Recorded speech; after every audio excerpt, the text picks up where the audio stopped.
तो एक बच्चे का कमेंट आया था हमारे पास कि सर अभिलेख और शिलालेख में क्या अंतर है, हमें ये अंतर बताइएगा। तो मैंने उसी टॉपिक को लिया था, एक छोटा सा बिंदु लिया कि अभिलेख और शिलालेख में अंतर स्पष्ट कर दिया मैंने आपको। स्पष्ट बिल्कुल ध्यान से देखिएगा, आने वाले समय में बहुत काम आएगा ये टॉपिक, क्योंकि इसको बिल्कुल बारीकी से हमें देखना चाहिए, क्योंकि ये बिल्कुल सही प्रश्न पूछा बच्चे ने कि हमारा ये डाउट है जो क्लियर हो जाएगा। यानी अभिलेख का अर्थ होता है इंश्योर, यानी किसी भी कठोर सतह जैसे धातु, ताम्रपत्र या पत्थर या फिर मिट्टी के बर्तन, किसी भी सतह पर यानी कठोर सतह हो, उस पर जो लेख होता है, खुदा हुआ लेख होता है, उससे तो हम अभिलेख कहते हैं। और शिलालेख की परिभाषा अलग है, इसका अर्थ अलग है, यानी कि अर्थ विशेष रूप से पत्थर की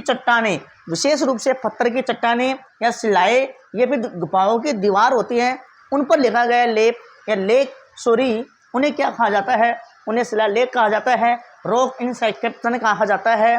तो इंग्लिश में नाम पूछेगा नहीं, हिंदी में पूछेगा, तो हिंदी में हमें अति आवश्यक है याद होना कि अभिलेख और शिलालेख दोनों अलग अलग होते हैं। बिल्कुल ध्यान रखिएगा आगे से, क्योंकि दोनों में काफ़ी अंतर है।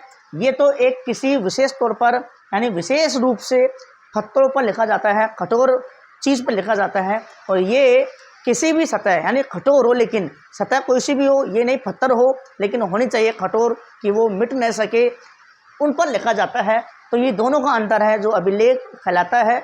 आपको यह टॉपिक अवश्य ध्यान होना चाहिए, क्योंकि आपने पढ़ा होगा लेकिन अब तक आपने समझा नहीं होगा। तो आगे से ये दोनों का अंतर बिल्कुल आपको क्लियर कर दिया मैंने, कभी कोई दिक्कत नहीं आएगी।